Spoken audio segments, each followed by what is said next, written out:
Padre, te damos gracias, mi Dios. Estamos tan agradecidos, Padre mío, por tu fidelidad a nosotros, tus hijos. Estamos muy agradecidos, Padre, por las tantas bendiciones que de ti hemos recibido, Padre. Estamos tan agradecidos, Padre, por el hecho de que nos tienes acá en casa, en tu casa. Estamos tan agradecidos, Padre, por la vida. Estamos agradecidos por la salud. Estamos agradecidos por la familia. Estamos agradecidos, Padre, porque nos has llamado de las tinieblas a la luz admirable. Nos has dado, Padre mío, nombre. Oh, Padre mío, al lado de tu Hijo Cristo Jesús, el cual es nombre sobre todo nombre, Padre. Te damos gracias por este tiempo tan maravilloso. Te damos gracias, Padre, por este día, por este momento. Te damos gracias, Padre, porque, oh Padre mío, has hecho como has dicho, que no nos dejarás ni nos desampararás, sino que estarás con nosotros todos los días hasta el fin del mundo. Y te agradecemos, Padre, que mi Dios, tú cumples todas y cada una de tus promesas. Ahora, Padre, te pedimos que sea tu Espíritu, que nos ministre y nos hable a través de tu palabra. Te lo suplico en el nombre de Jesús. Amén y amén. Gloria a Dios. Hermanos, pueden tomar asiento. Hoy día vamos a ir al Romanos capítulo 9, versículo 30 y 33, donde vamos a estudiar la palabra del Señor. Y el mensaje, hermanos, es la justicia que es por fe, es el tema del mensaje hoy día. La justicia que es por fe. En la cabeza del hombre no cabe la idea de que no tenga que hacer nada para ser salvo. No lo puede entender, no lo puede comprender el ser humano. Es algo por lo cual y a través de lo cual el hombre, a través de los siglos, a través de los años, le ha estado dando vueltas en su cabeza una y otra vez. Nosotros los seres humanos nos gusta hacer algo para merecer lo que recibimos. No nos gusta que nos den las cosas nomás por darnos las cosas. Queremos trabajar, queremos sudar. Queremos merecer lo que tenemos, queremos merecer lo que se nos da. Si alguien nos da un regalo, queremos de una manera u otra dar un regalo para atrás en agradecimiento por lo que nos han dado. Recuerdo cuando mi padre cayó enfermo, le dio un stroke o un derrame cerebral, paralizó todo el lado izquierdo. Fue una lucha increíble con él. Al principio, una lucha que se tornó en golpes, porque no quería que nadie lo ayudara, quería hacerlo él mismo, y si uno se arrimaba, ahí te va un derechazo, porque la izquierda estaba impedida. Y cuídate, porque si te agarra eran duros los derechazos. No quería que lo ayudaran a bañarse. No quería que le dieran de comer. Quería de una manera u otra a veces hacer lo que tenía que hacer por él mismo, por sí mismo. Hasta que eventualmente entendió que tenía que recibir, tenía que aceptar aquello que se le ofrecía. ¿Por qué? Porque en la condición que él estaba no tenía otra opción. No tenía otra opción.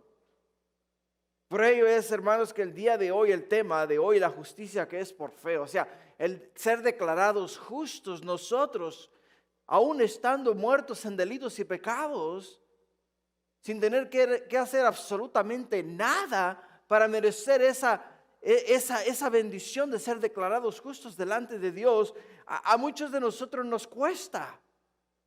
Nos cuesta entender las palabras del apóstol Pablo en el capítulo 10, en el versículo 9, donde dice que si confesares con tu boca que Jesús es el Señor y creyeres en tu corazón que Dios le levantó de los muertos, serás salvo. O sea, nada más creer.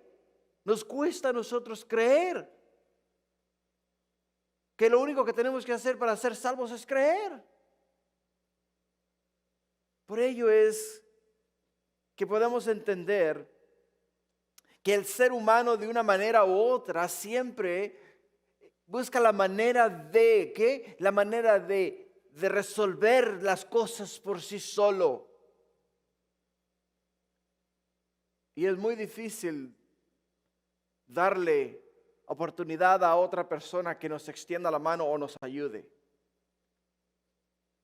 Es por ello que los judíos, la nación de Israel, tuvo tantos problemas con Jesús. Porque Jesús, el Hijo de Dios, les ofrecía a ellos la vida eterna. Les decía a ellos, lo único que tienen que hacer ustedes es creer en el unigénito Hijo de Dios, el cual envió al mundo para que pagase por los pecados del mundo. Y ellos decían, ¿estás tú equivocado? ¿Por qué les decían así? Porque ellos estaban acostumbrados ¿a qué? Estaban acostumbrados, hermanos, a hacer sacrificios para todas las cosas.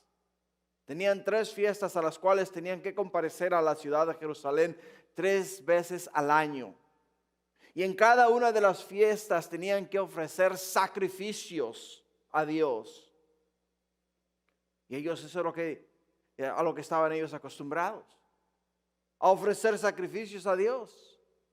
Porque traían un cordero blanco, puro y sin mancha, y lo daban al sacerdote. El sacerdote lo agarraba y lo ofrecía a nombre de ellos. Ellos tuvieron que trabajar para poder traer ese cordero.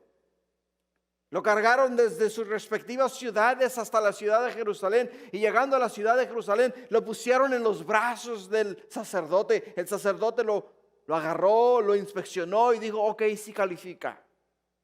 Y cuando lo agarró y lo inspeccionó, entonces lo llevó, lo puso sobre el altar.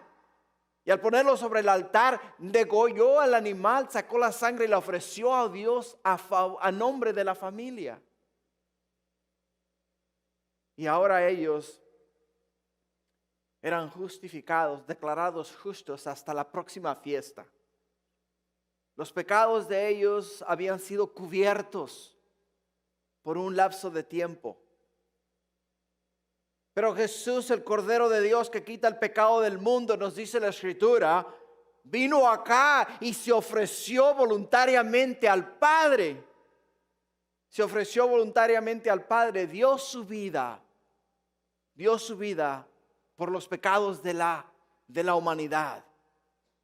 Y nos dice a nosotros, lo único que tienes que hacer es creer en el Hijo de Dios y serás salvo. Creer nada más es lo único que tenemos que hacer para ser salvos. Y acá donde nosotros podemos ver que la justicia que es por fe, se acepta creyendo en que ante los ojos de Dios, aunque somos viles pecadores, aunque hemos fallado una y otra vez, Dios nos ha declarado justos.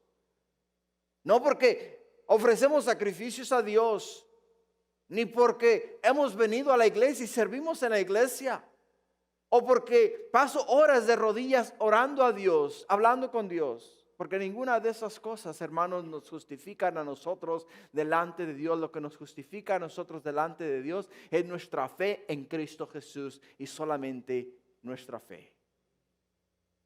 El tema de la semana pasada, para poder conectar este mensaje con el pasado, fue el problema moral y la elección, donde el apóstol Pablo nos hizo 6 preguntas. 6 preguntas que nos hablan acerca de la soberanía de Dios. La primera pregunta que nos hizo es: ¿por qué pues inculpa? En otras palabras, Pablo les dice a ellos, ok, si Dios es justo, entonces, ¿por qué declara injusto a los pecadores? La segunda es: ¿quién ha resistido la voluntad o su voluntad, la voluntad de Dios? Pablo simple y sencillamente nos preguntó y lo cubrimos con lujo de detalle la semana pasada acerca de quién ha resistido la voluntad de Dios. Nadie. Y nos dio como ejemplo a quién, a Faraón. La tercera pregunta, ¿qué eres tú para altercar con Dios? ¿O quién eres tú para altercar con Dios? ¿Cómo tú vas a discutir con Dios por lo que Dios ha hecho, por lo que Dios está haciendo, por lo que Dios quiere continuar haciendo en nuestras vidas? ¿Quiénes somos nosotros para decir al Señor, cómo tú puedes salvar a tan vil pecador? Pero mira, Señor, este se ve un muchacho bueno, un muchacho justo. Creo que merece la salvación, pero ese... Y estamos ¿qué? Altercando con Dios. Y es lo que estaba haciendo la nación de Israel. Miraban a los gentiles y decían, estos son lo peor de lo peor, no pueden ser salvos. Llegaban acá, miraban a los judíos y decían, oh, esos son del linaje de Abraham, automáticamente son salvos. Estaban haciendo distinción entre uno y otro. Y Pablo, ¿quién eres tú? Dice, para altercar con Dios. Y nos dio como ilustración un alfarero, donde dice, dirá el vaso al barro que le formó, ¿por qué me has hecho así? Una pregunta genuina. La quinta pregunta que vemos acá es igual, nuevamente haciendo énfasis en el alfarero, que dice, ¿o no tiene potestad el alfarero sobre el barro para hacer de la misma masa un barro? ¿O hacer de la misma masa un vaso para honra y otro para deshonra?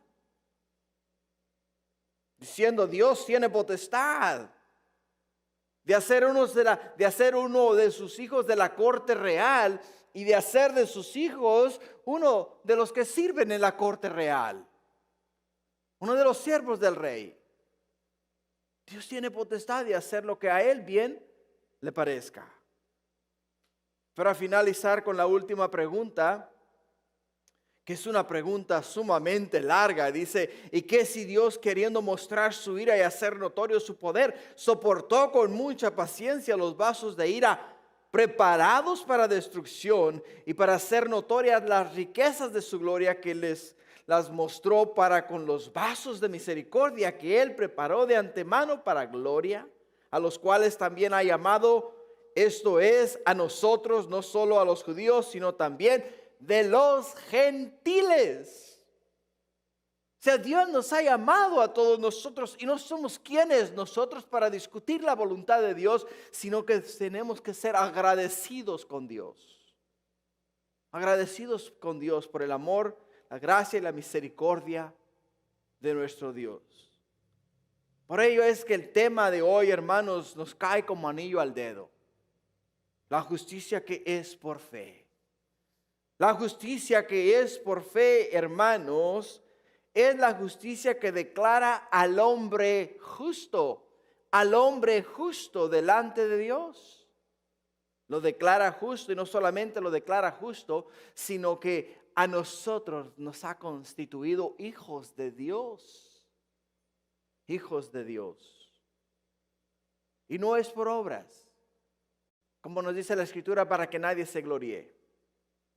¿Por qué?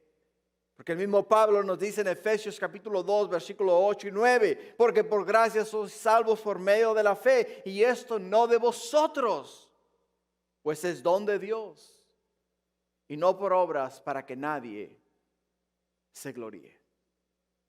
No por obras. Si es de que la justicia que es por fe es para aquellos que creemos, aquellos que no tenemos que ver ni tenemos que hacer, solamente tenemos que creer que Dios en su infinito amor, su gracia y su misericordia nos ha declarado justos a nosotros. No porque seamos buena persona, o no porque seamos hijos del rey, o no porque seamos hijos del presidente. No, porque somos viles pecadores, los cuales estaban en una necesidad urgente de ser redimidos, lavados en la sangre de Cristo, el Hijo de Dios. Y Él lo ha hecho por nosotros. Lo ha hecho en nosotros. Por ello es que podemos ver en el versículo 30 del capítulo 9 de Romanos, donde Pablo hace una pregunta más. ¿Qué pues diremos? ¿Que los gentiles no iban tras la justicia? ¿Han alcanzado la justicia, es decir, la justicia que es por fe? Y en el versículo 31, mas Israel, que iba tras una ley de justicia, no la alcanzó. Qué cosa más interesante, ¿no? Porque la pregunta que Pablo hace acá, donde dice, ¿qué pues diremos? Hasta cierto punto está preguntando en un sentido más práctico, ¿cuál es pues el resultado de esta justicia que es por fe? ¿Cuál es el resultado? Y el resultado es muy diferente de lo que uno hubiere pensado. Porque uno hubiese pensado, gentil, pecador, hey, eres leña para el infierno. Oh, israelita de la descendencia de Abraham, oh, el Señor te tiene preparado en el cielo una ciudad celestial. Y cuando llegues allá, los músicos van a tocar los tambores y las trompetas van a sonar y todos se van a alegrar porque llegaste al cielo. Y a los gentiles los van a estar agarrando y los van a estar metiendo en el infierno como se mete la leña en el horno. Eso es lo que ellos creían. Eso es lo que ellos pensaban. Pero el apóstol Pablo simple y sencillamente nos dice a nosotros que los gentiles que no seguían la justicia alcanzaron la justicia. En otras palabras, nosotros, hermanos, los que no somos de la descendencia de los judíos, que no somos judíos, somos gentiles, hemos alcanzado la justificación por lo que Jesús ha hecho por nosotros en la cruz del Calvario. Hemos sido declarados justos, hermanos, en Cristo Jesús. Y cada uno de nosotros, cuando Dios nos mira a nosotros, no mira al Tony vil pecador, el cual era leña para el infierno, sino que ahora mira al Tony redimido con la sangre del Cordero de Dios, con la sangre de Cristo Jesús. Y lo mismo a ti igual. Cada uno de nosotros, hermanos, hemos sido ¿qué? Hemos sido redimidos, hemos sido comprados nuevamente con la preciosa sangre de nuestro Señor y Salvador Cristo Jesús. Nos dice que los gentiles fueron declarados justos, ¿no? Habacuc, capítulo 2, versículo 4. ¿Qué nos dice a nosotros la palabra?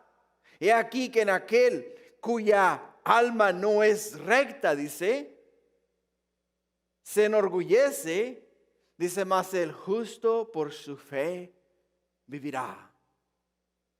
Ahora nosotros que hemos sido declarados justos, ahora nosotros que Dios nos ha mirado y ahora nos ve limpios ante los ojos del Señor, nos dice a nosotros que ahora hemos sido justificados y por nuestra fe vamos a vivir justificados para nuestro Dios.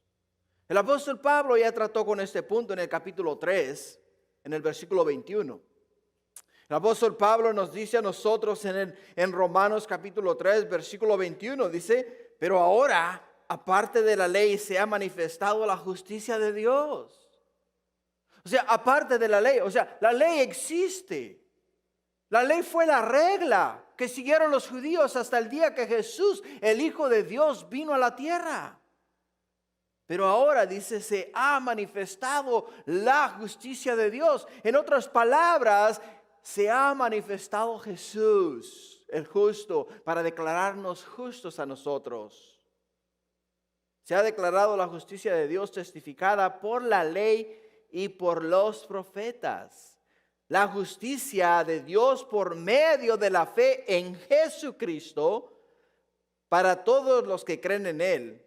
Porque no hay diferencia, dice, por cuanto todos pecaron y están destituidos de la gloria de Dios. Versículo 24, siendo justificados gratuitamente por su gracia, mediante la redención que es en Cristo Jesús, a quien Dios puso como propiciación por medio de la fe en su sangre, para manifestar su justicia a causa de haber pasado por alto en su paciencia los pecados pasados. Y en el versículo 26 dice, con la mira de manifestar en este tiempo su justicia, a fin de que Él sea el justo y el que justifica al que es de la fe en Jesús. Jesús es el que nos justifica a nosotros. Pero para nosotros, hermanos, poder ser justificados, para nosotros poder ser declarados justos, tenemos que creer en Jesús. Tenemos que creer en Jesús. Ninguno de nosotros puede ser declarado justo fuera de Jesús. Ninguno de nosotros. En el libro de Lucas, capítulo 14,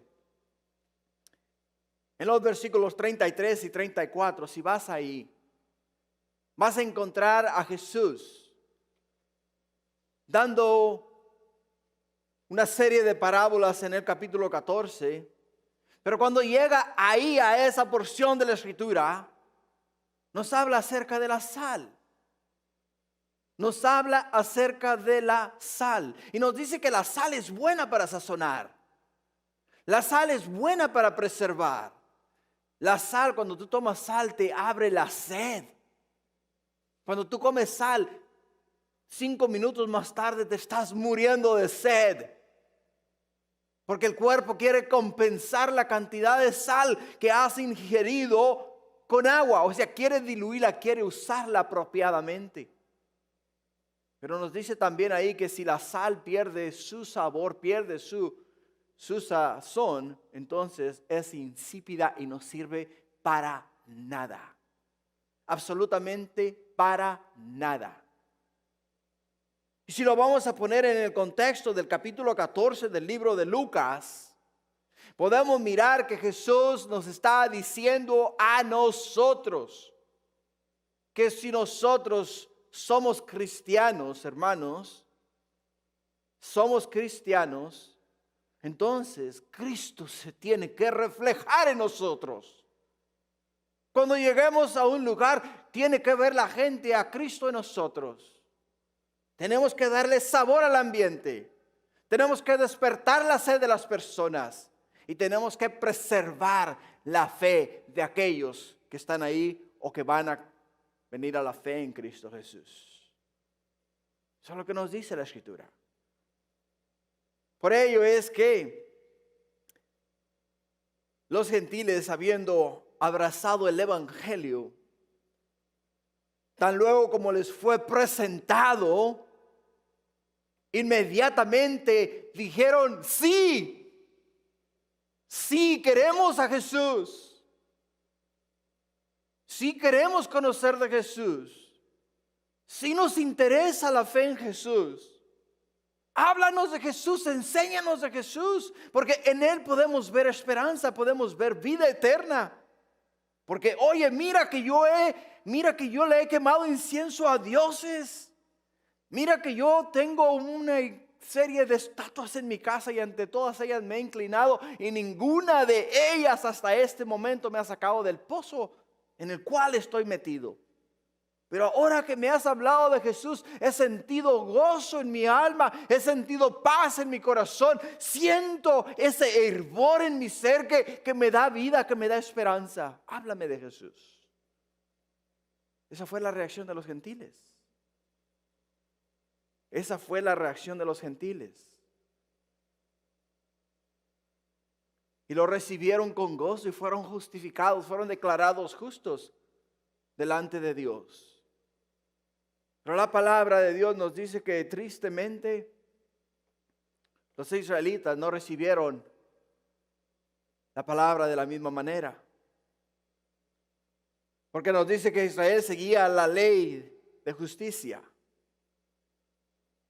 Y porque seguían ellos la ley de justicia, no pudieron llegar a ser justificados por el que justifica. Porque la justicia es Jesús. El que declara justo es Jesús. Y si tú no tienes a Jesús, no puedes ser justificado. Si el pueblo de Israel rechazó a Jesús, no puede ser el pueblo justificado. Si una nación rechaza a Jesús, no puede ser justificada. Y es triste lo que estamos viendo, hermanos, en los días en los cuales estamos viviendo. En esta tierra, en este mundo, tú puedes hablar de cualquier Dios. Puedes hablar de quien tú quieras hablar en el mundo entero, mas no hables en el nombre de Jesús. Y no es solamente acá en los Estados Unidos, es en el mundo entero. En el mundo entero. ¿Y qué estamos viendo? Que para poder ser declarados justos tenemos que primeramente venir al que justifica, y el que justifica es Jesús. La nación de Israel sí tenían la ley, pero Jesús mismo les dijo a ellos: la ley es la que os habla a vosotros acerca de mí, acerca del Salvador del mundo. Ellos no podían entender ni se explicaban cómo era posible eso. Por ello, Israel, aunque ellos querían razonar en su mente, aunque ellos querían entender, no les era posible. ¿Por qué no les era posible? Porque estaban ciegos completamente. Porque cuando vino Juan el Bautista predicando acerca del reino de Dios, ¿qué les tuvo que decir a ellos?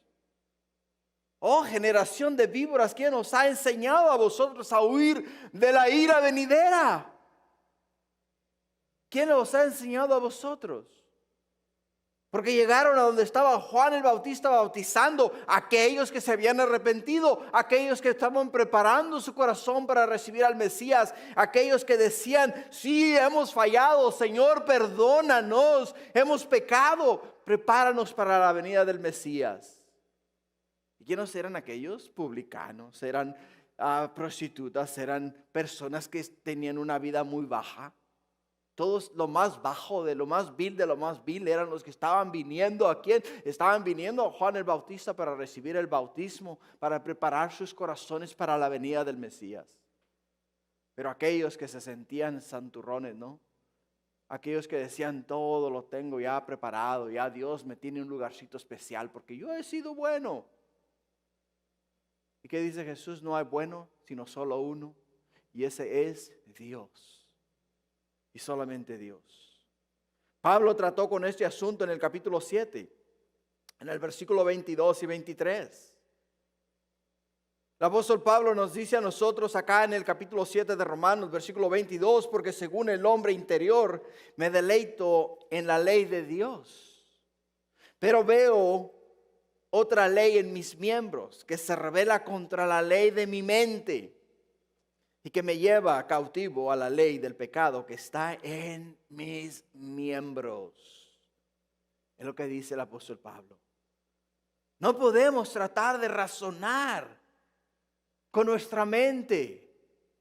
No podemos, hermanos. Por más que tú le busques, por más que tú escarbes, por más que tú indagues, por más que tú estudies, no vas a poder razonar. En el versículo 32 nos da la respuesta. ¿Por qué? Porque iban tras ella no por fe, ¿escuchas? No por fe, sino como por obras de la ley. Y pues tropezaron en la piedra de tropiezo. Iban tras ella. ¿Iban tras qué? Iban tras la ley. Por obras.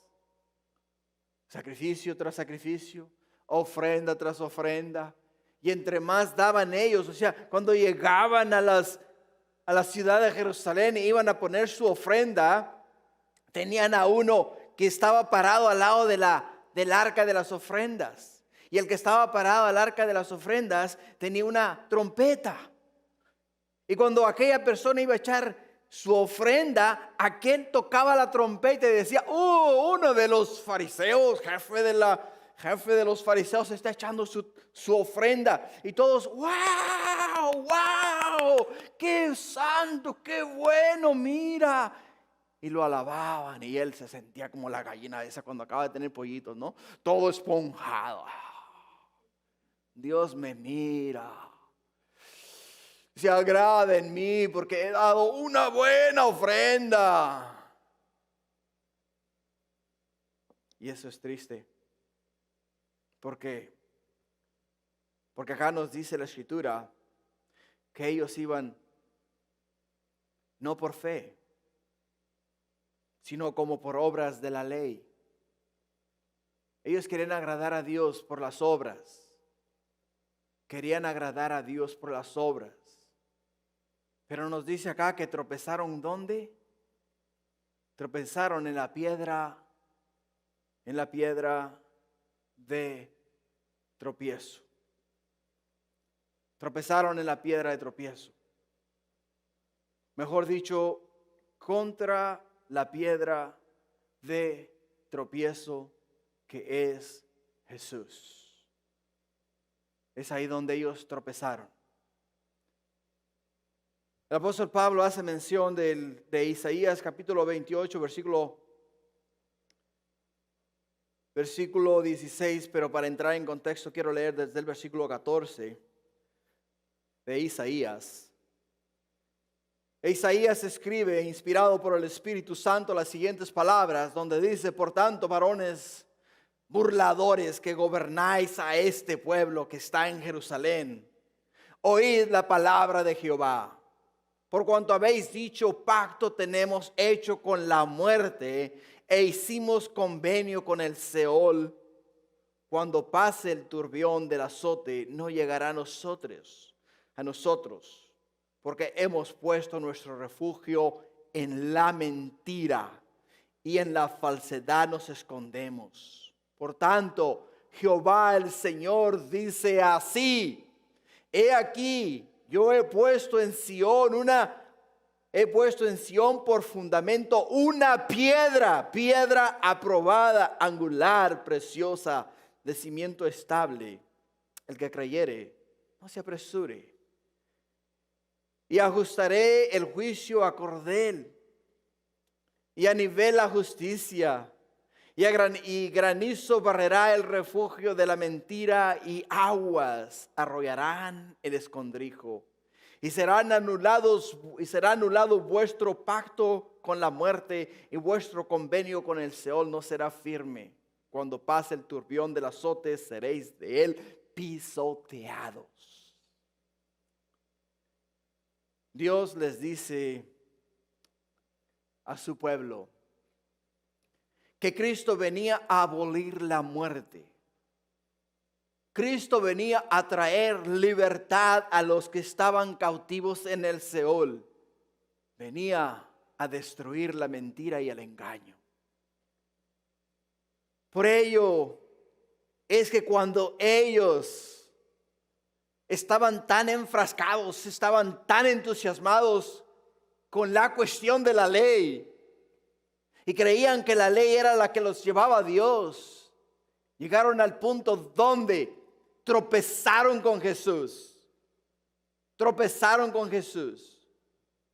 Porque ahora Jesús, el Hijo de Dios, Jesús, el unigénito Hijo de Dios, hermanos, se para en el medio de la cuestión, en el medio de las enseñanzas de la ley, y les dice a ellos que Él es el camino, la verdad y la vida. Que Él es el Hijo, el unigénito Hijo de Dios. Y para ellos eso fue un gran tropiezo. Porque los hizo ¿qué? Los hizo caer. Los hizo caer. Y al hacerles caer, ¿qué es lo que pasa ahora con ellos? ¿Qué es lo que tienen que hacer ellos? Tienen dos opciones y nada más: creer en el unigénito Hijo de Dios o rechazar al unigénito Hijo de Dios. Esas son las únicas opciones que se les presentaron a ellos. Por ello en el versículo 33 dice, como está escrito, he aquí pongo en Sión piedra de tropiezo y roca de caída, y el que creyere en él no será avergonzado. Qué maravilloso es el Señor. ¿Por qué? Porque Dios nos ha dado a nosotros la roca de nuestra salvación. Nos ha dado a Jesús, el Hijo de Dios. Nos ha dado a Jesús, el Hijo de Dios. Y cuando nosotros, hermanos, escudriñamos la palabra de Dios y entendemos que Jesús es el camino, la verdad y la vida, y creemos en nuestro corazón que Él es el Hijo de Dios, es por ello que nos dice la Escritura que seremos salvos.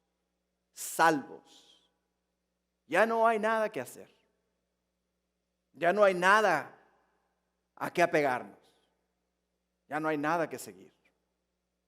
Ya no hay nada que tengamos que llevar a cabo para ser salvos.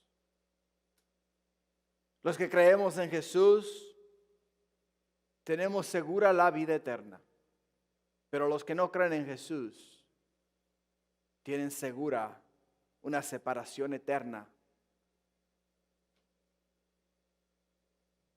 de con Dios. Hermanos, si lo vamos a comparar a como lo pone la Escritura, que Jesús es la piedra angular, es como cuando alguien está construyendo un edificio, echa la fundación. Para nosotros la fundación es la ley de Dios. Y después de la fundación se comienza a construir sobre esa fundación. Pero antes de construir se sienta una piedra bien plomeada, bien anivelada y bien escuadrada en la esquina del edificio. Y cuando esa piedra es puesta en la esquina del edificio, entonces de esa piedra se comienzan a levantar las paredes. En otras palabras, nosotros necesitamos a Jesús, el Hijo de Dios, que es la piedra angular. Y entonces nosotros sobre de Él vamos a comenzar a construir nuestra fe, a construir nuestro caminar con el Señor. Pero todo, hermanos, va cayendo en su lugar. La ley va a caer en su lugar. Los profetas van a caer en su lugar. Los libros históricos van a caer en su lugar. Nuestro crecer, nuestro caminar con el Señor va a ir acomodándose hasta venir a ser nosotros los hombres y mujeres perfectos que Dios quiere que tú y yo seamos en Cristo Jesús. Amén. ¿No es acaso Dios maravilloso? ¿No acaso Él se ha tomado el tiempo para dar a nosotros con lujo de detalle lo que es el caminar con el Señor? Por ello es que nos gozamos, hermanos, en el hecho de que cada uno de nosotros, a medida que caminamos, Él va organizando nuestras vidas. Porque hemos comenzado a construir sobre la roca. Hemos comenzado a construir sobre Jesús, el Hijo de Dios. Amén.